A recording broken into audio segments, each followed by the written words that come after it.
नमस्कार. आपण पाहताय आणि ऐकताय आपल्या हे यूट्यूब चॅनल. मी गणेश तुकाराम शिंदे आपणा सर्वांचं आपल्या या यूट्यूब चॅनलवर स्वागत करत आहे. आज पाकिस्तानच्या इस्लामाबादमध्ये इस्रायल, अमेरिका आणि इराणमध्ये सुरू असलेल्या युद्धाच्या संदर्भात बैठक होणार आहे. काल रात्रीच इराणचं शिष्टमंडळ पाकिस्तानात दाखल झालं. पाकिस्तानच्या राजनैतिक अधिकाऱ्यांनी या शिष्टमंडळाचं स्वागत केलं. आता अमेरिकेचे उपराष्ट्राध्यक्ष आणि त्यांच्यासोबतची मंडळी आज सकाळी दाखल होतील असं दिसतंय. आणि मग ही चर्चा सुरू होईल. इराणनं जी काही 10 प्रमुख मागण्या आपल्या ठेवल्या आहेत त्यातल्या बऱ्याचशा मागण्या अमेरिकेला आता तरी मान्य नाही. मात्र बैठकीत काय होतं याकडे लक्ष असणार आहे. दर दिवशी सूर्योदय उगवत असतो आणि मावळत पण असतो. असाच समाजासाठी क्रांतीसूर्य ठरलेले महात्मा ज्योतिराव फुले हा तळपता सूर्य, आणि या सूर्यानं समाज भावना कशी असावी याचं उदाहरण ठेवलं होतं. त्या महामानवाची आज जयंती आपल्या अण्णाच्या चॅनलतर्फे महात्मा ज्योतिराव फुले यांना विनम्र अभिवादन.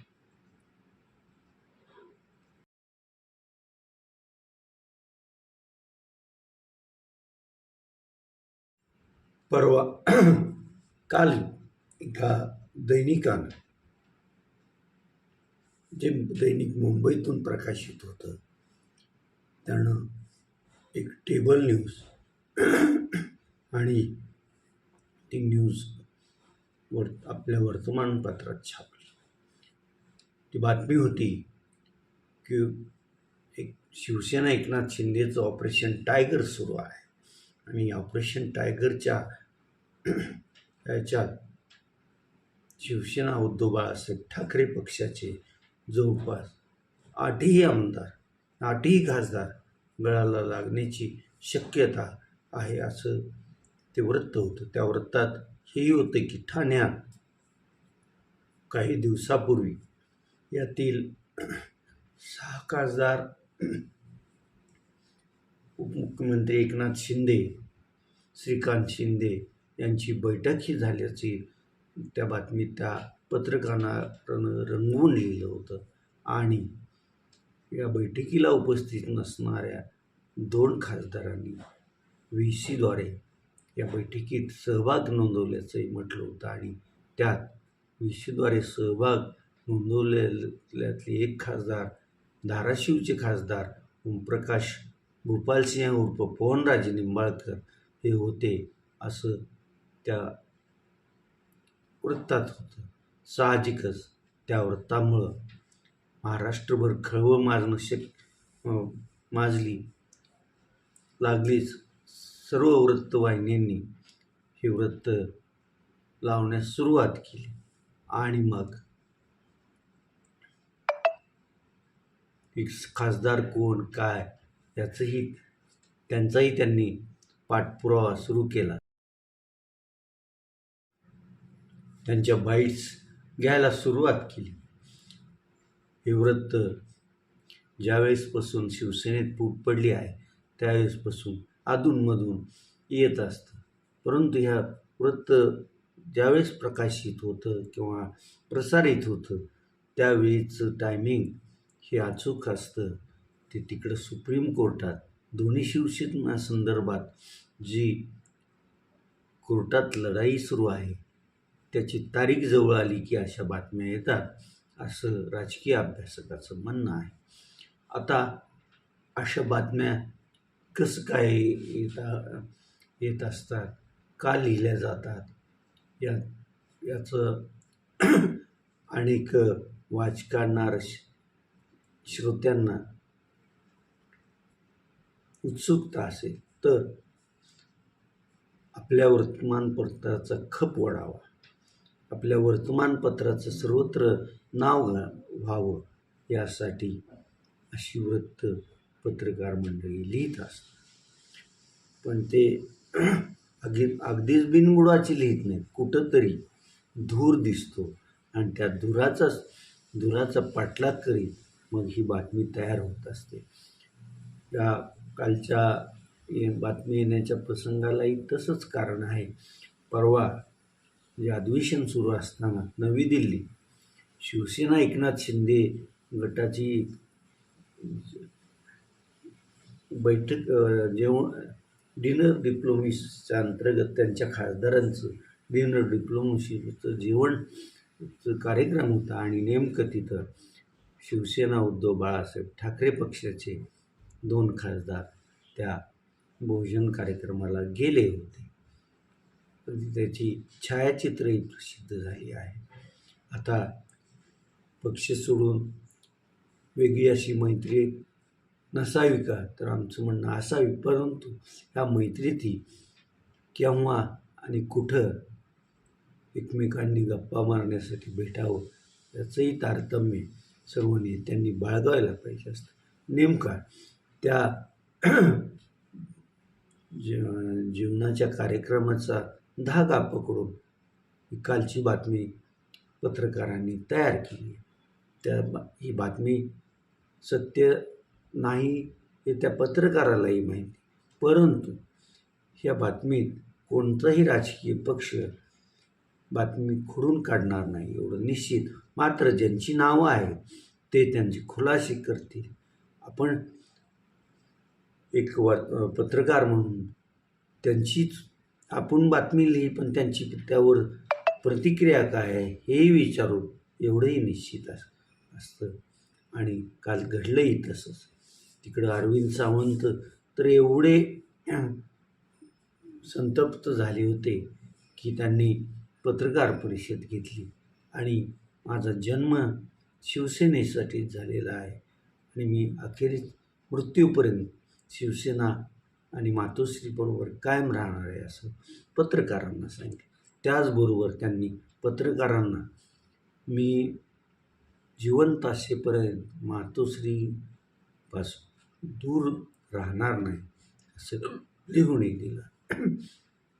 तिकडं नागेश आष्टीकरांनी ज्या दिवशीचं बैठक झाल्याचा उल्लेख त्या बातमीत आहे त्या दिवशी आपण मुंबईत होतो, परंतु आपल्या वेगळ्या कामात होतो, आज गावाकडे आलो आहे असं सांगितलं होतं. परभणीचे खासदार संजय उर्फ बंडू जाधव यांनी ना आपल्याला याचं निमंत्रण होतं, निमंत्रण नसल्यामुळं बैठकीला जाण्याचंही कारण नव्हतं आणि आपण कदाचितही उद्धव ठाकरेंपासून दूर जाणार नाही असं त्यांनी सांगितलं. तर धाराशिवचे खासदार ओमप्रकाश गोपालसिंह उर्फ पवनराजे निंबाळकर हे परवा पश्चिम महाराष्ट्रात लोकसभेच्या ज्या समित्यावरती आहेत त्या कुठल्या तरी समितीच्या बैठकीसाठी होते. त्यांनीही हे वृत्तवाहिन्यावर ऐकलं.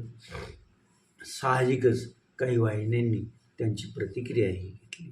तर त्यावेळेस त्यांनी स्पष्ट सांगितलं की माझी खासदारकीची दुसरी टर्म आहे. पहिल्या टर्मपासून ज्यावेळेस शिवसेनेत फूट पडली त्यावेळेसपासून अशा बातम्या येत आहेत. त्या बातम्या एक मनोरंजन लोकांचं करतात, परंतु आमच्यावर उगाच लोकांचं बोट आमच्याकडं दाखवलं जातं हे चुकीचं आहे. आपण कधीही उद्धव बाळासाहेब ठाकरे यांच्यापासून दूर जाणार नाही. शिवसेना उद्धव बाळासाहेब ठाकरे पक्षाला सोडणार नाही. जर हे वृत्त तुम्ही जर खरं मानत असाल, तुमच्याकडनं खरं वाटत असेल तर त्या बैठकीची छायाचित्र सर्व माध्यमांवर दाखवा आम्हालाही दाखवा, असं त्यांनी आव्हान पण संबंधितांना दिलं होतं. इकडं जिल्ह्यात जी ओमप्रकाश राजे निंबाळकर यांच्यावर अतिप्रेम करणारी मंडळी आहे, त्यांनी पण मग ह्या वृत्तस्त्रावर टीका टिप्पणी सुरू केली आणि सर्वत्र याचं हे सुरू झालं.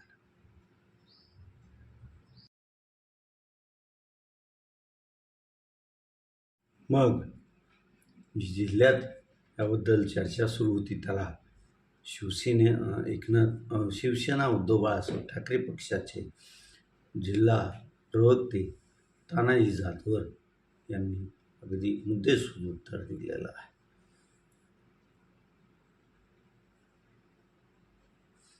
तर ही चर्चा कशी चुकीची आहे याबद्दलही मुख्यमंत्री एकनाथ शिंदे यांनीही अशी काही बैठक झाली नाही हे वृत्त खोडून काढलं आहे. त्यांचे चिरंजीव असलेले खासदार डॉक्टर श्रीकांत शिंदेंनी पण हे वृत्त चुकीचं असल्याचं म्हटलं आहे.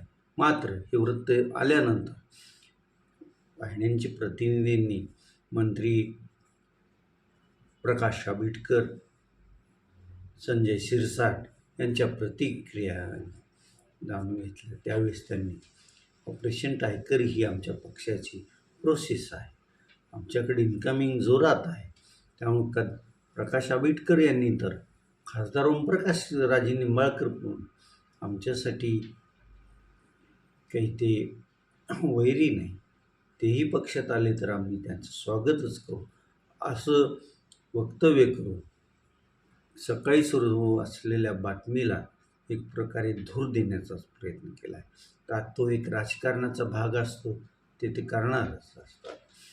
तर अशाच या टेबल न्यूजचा आपल्या जिल्ह्याला 2004 साली काय परिणाम झाला होता हे याच्याबद्दलही आता थोडं सांगतो. 2004च्या विधानसभा निवडणुकीत राष्ट्रवादीकडून डॉक्टर पद्मसिंह बाजीराव पाटील आणि अपक्ष म्हणून गोपालसिंह उर्फ पवनराजे संताजीराव राजे निंबाळकर अशी अगदी काटेकी टक्कर सुरू होती आणि एकंदरीत वातावरण पवनराजे हे डॉक्टर पद्मसिंह पाटील यांचा पराभव करून विजयी होतील असंच वातावरण होतं. मात्र नेमकी ही संधी पवनराजेंच्या विरोधात उभ्या असलेल्या उमेदवारांनी आणि त्यांच्या पाठीराख्यांनी साधली आणि सांगलीहून प्रकाशित होणाऱ्या एका दैनिकात अगदी बरोबर मतदान ज्या दिवशी होतं त्याच दिवशी अशी टेबल न्यूज प्रसारित झाली. त्यात होतं पवनराजेंची विधानसभा निवडणुकीतून माघार, डॉक्टर पद्मसिंह पाटील यांना पवनराजेंचा पाठिंबा. आणि साहजिक या वृत्ताचे अगदी गट्टेच्या गट्टे ज्यांच्यासाठी ही फायदेशीर बातमी ठरेल असं वाटत होतं त्या मंडळींनी प्रत्येक बूथवर पोचवण्याचं काम केलं. मतदान सुरू झाल्यानंतर पहिला तास हे पवनराजे आणि त्यांच्या समर्थकांना लोकांच्या मनातील निर्माण झालेली काही भ्रम होता तो दूर करण्यात गेला. मग त्या विरोधात मी संपादक असलेलं दैनिकाचं एक टॅब्लॉईड पान पण आम्ही प्रकाशित केलं आणि त्यातही हे वृत्त निखालच खोटं आहे. याचबरोबर आम्ही वडगाव, जहागीर, तालुका कळंब, जिल्हा धाराशिव येथील एक पद्मसिंह मुंडे पाटील गाठले. त्यांच्या तोंडून त्यांचं एक लेखी पत्र तयार केलं आणि पवनराजेंना पद्मसिंहांचा पाठिंबा असं आम्ही त्यात वृत्त पण दिलं होतं. त्याचा मोठा काही परिणाम झाला नाही, परंतु ज्या दैनिकानं दिलजमाईची बातमी प्रसिद्ध केली होती त्या दिलजमाईच्या बातमीचा फटका बसला आणि अवघ्या 484 मतांनी कैलासवासी पवनराजे उर्फ भूपालसिंह संताजीराव राजे निंबाळकर यांना पराभूत होऊ लागले. आणि याचंच पुढं पर्यावसन 2006ला त्यांच्या निर्गुण हत्येत झालं. राजे निंबाळकर कुटुंबच्या डोक्यावरील छत्र हरवलं. जिल्ह्याचा लाडका, सगळ्यांना हवा असणारा नेता त्यात गेला. आजही आता या निर्गुण हत्येचे खटला सुरू असून कदाचित या महिन्याच्या शेवटी किंवा पुढील महिन्याच्या प्रारंभी या हत्या प्रकरणाचा निकाल लागण्याची शक्यता आहे. तर हे असे केबल न्यूजचे दुष्परिणाम पण असतात आणि ते धाराशिव जिल्ह्याला भोगावे लागलेलं आहे. केबल न्यूज करताना मग असे पत्रकार, काही चाणाक्ष पत्रकार असतात, त्यात काही आपलं साधतंय का हेही पाहतात आणि ज्याला फायदा होईल त्याच्या दृष्टीनं ती केबल न्यूज ते तयार करत असतात. तर काही पत्रकार आपल्या बौद्धिक कौशल्याचा भाग म्हणून अशा बातम्या करतात आणि त्यात ते जे अंदाज बांधतात, जे ते म्हणतात ते कुठंतरी सत्याच्या बरोबरीनं जाणारं असतं. आणि त्यामुळं ज्यावेळेस त्यांनी जी बातमी छापली ती अगदी तंतोतंत खरी ठरली की दुसऱ्या दिवशी ते आपली पाठ थोपटून घेत असतात आणि बातमीचा इम्पॅक्ट म्हणून ते वर्तमानपत्र, ते न्यूज चॅनल सतत ते दाखवत असतं. पण तो हवेत सोडलेला बाण असतो. जर तो बाण, त्या बाणानं अचूक वेध घेतला तर दुसऱ्या दिवशी आमचा बाण योग्य दिशेनं गेला असं म्हणायचं. आणि तो कालच्या बातमीसारखा त्यानं वेध घेतला नाही की मग दुसऱ्या दिवशी त्या घटनेवर सारवासारव करण्याची बातमी पत्रकाराला तयार करावी लागते. आणि अशी जी पत्रकारिता करतात ते काही जास्त काळ त्यांची पत्रकारिता सुरू राहत नसते किंवा जास्त काळ त्यांचं नाव पण कुणी काढत नसतं. तेवढंच खरं.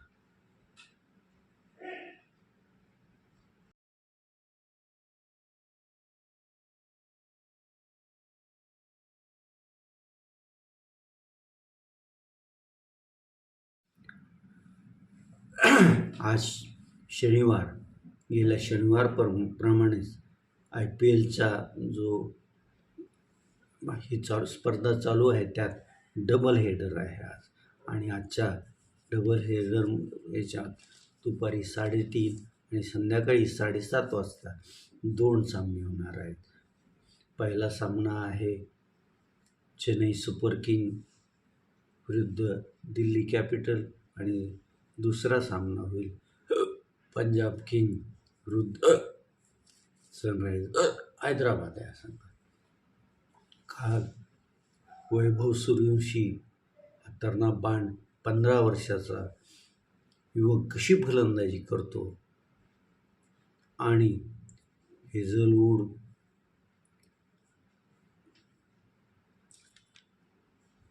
त्याचबरोबर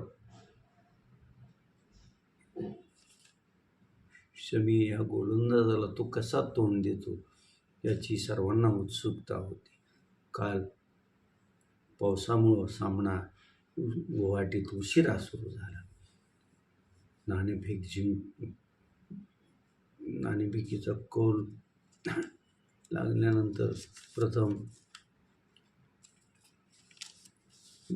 बेंगलोर संघानं फलंदाजी स्वीकारली, परंतु बेंगलोर संघात असलेला सर्वोत्तम असा सलामी फलंदाज सॉल्ट कालही व्यवस्थित चांगला खेळू शकला नाही. तो 0वरच बाद झाला. तीच गत नावाजलेल्या विराट कोहलीची पण झाली. विराट कोहलीनं 32च्या आसपास धावा केल्या, परंतु तो त्याच्यात धावाचं पुढं चांगल्या खेळीत रूपांतर करू शकला नाही. आणि एक वेळेस तर हा संघ 200चा टप्पा गाठतो की नाही असं वाटत असताना मात्र तळाच्या काही फलंदाजांनी योग्य अशी फलंदाजी केल्यामुळं बेंगलोरचा संघ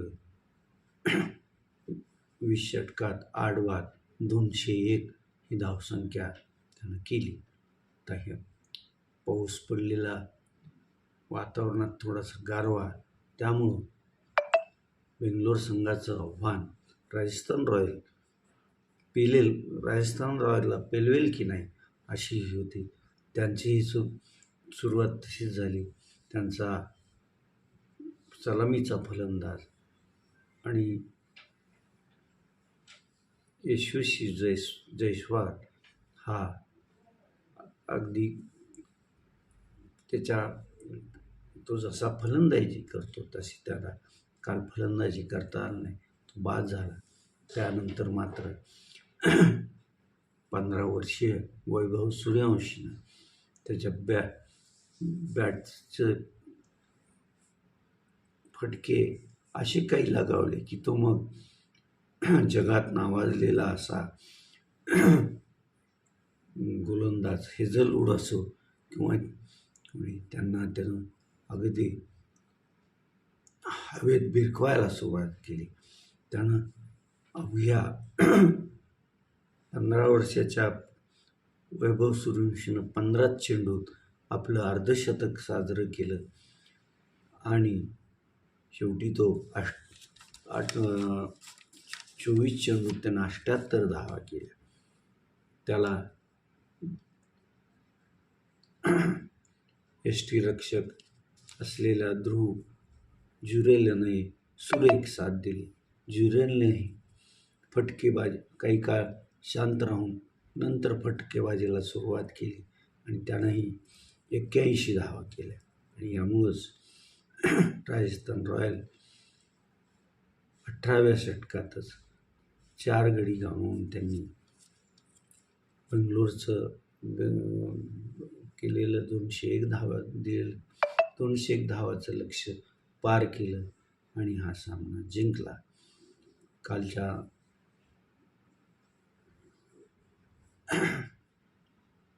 मॅन ऑफ द मॅच म्हणून वैभव सूर्यवंशीलाच खिताब मिळाला. वैभव सूर्यवंशी हा वयानं लहान असला तरी फलंदाज म्हणून महान आहे आणि तो जगातल्या नामवंत गोलंदाजालाही न घाबरता सामोरं जातो आणि त्यामुळं तो धावा बनवत असतो. आजचे दोन्ही सामने आपण पाहूयात आणि त्यांचे निकाल काय लागतात याकडे आपलं लक्ष राहणार आहे. आज आता आपण येथेच थांबूया. तुम्ही आपल्यांना यूट्यूब चॅनल सबस्क्राईब करा, लाईक करा आणि कमेंट्स पण. धन्यवाद.